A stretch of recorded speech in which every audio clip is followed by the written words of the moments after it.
अस्सलामुअलैकुम, मैं डॉक्टर आयशा अब्बास। मैं आपकी डॉक्टर भी हूँ और डायटिशियन भी। पीसीओस, पॉलीसिस्टिक ओवेरियन सिंड्रोम, सब परेशान, माएँ भी परेशान, और अगर बेटियों को है तो ऑफकोर्स बेटियाँ परेशान।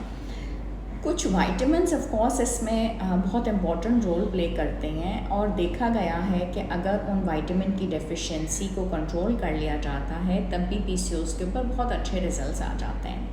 पीसीओ वबा की तरह तो फैलता ही है, लेकिन अगर मोटापे का आप शिकार हैं तो आपको पीसीओ हो सकता है, और अगर आपको पीसीओस है तो फिर उसकी वजह से आप मोटापे का शिकार भी हो सकते हैं। तो दोनों ही चीज़ें साथ साथ चलती हैं, और एब्डोमिनल ओबेसिटी यानी कि पेट की तरफ से आया गया मोटापा एक इसका बहुत बड़ा रीज़न बन जाता है। इसमें ऑफ कोर्स लाइफस्टाइल मॉडिफिकेशन बहुत इंपॉर्टेंट रोल प्ले करती है, और असल जो इसका मसले का हल है वो लाइफस्टाइल मॉडिफिकेशन ही है, और इसके साथ साथ ही आपका इनफर्टिलिटी का ट्रीटमेंट जो होता है वो भी इसी के तरीके से हो जाता है। डाइट प्लान जो इसका होता है वो बेहतरीन यही होता है कि जितना भी कैलोरिक इनटेक आप ले रहे होते हैं आप उसको कम से कम करते चले जाते हैं, और step by step portion control के साथ। इसमें ये नहीं कर सकते कि हमने फौरी तौर पे किसी भी चीज़ को बिल्कुल ख़त्म कर दिया, लेकिन पोर्शन कंट्रोल के साथ जब हम चीज़ों को मैनेज करते हैं तो वो बहुत अच्छे तरीके से हमारे पास रिजल्ट्स आने लग जाते हैं। देखा गया है कि विटामिन B6 का बहुत अच्छा इम्पोर्टेंट रोल है हार्मोनल बैलेंस को ठीक करने के लिए। तो विटामिन B6 है, B2 है, हम देते हैं। कैल्शियम है, विटामिन D की जो डेफिशिएंसी है वो भी इसमें बहुत अच्छा रोल प्ले करती है।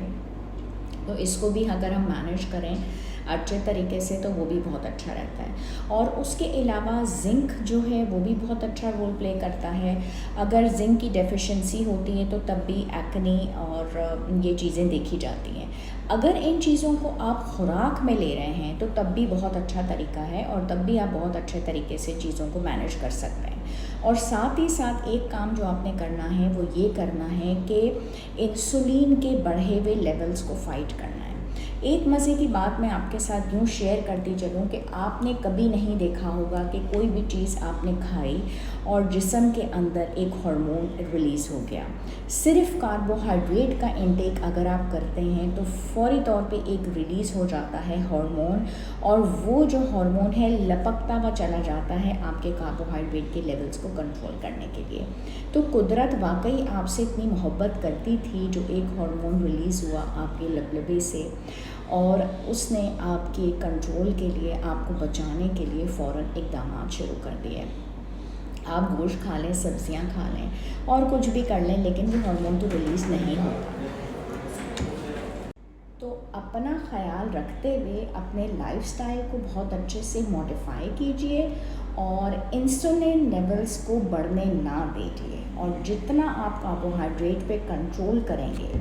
मैंने पीसीओ का इस वक्त सबसे बेहतरीन इलाज इससे बढ़कर नहीं देखा कि आप गंदम को कंट्रोल कर सकें, और जिसने अपनी नर्व्स पे काबू पाते हुए गंदम को कंट्रोल कर लिया, जीत उसी की है। अगर आप रोटी, डबल रोटी, चावल, चीनी, बेकरी स्टफ को कंट्रोल कर लेते हैं, आपकी जीत यकीनी है, और आप पीसीओ पे काबू पा लेंगे। शुक्रिया।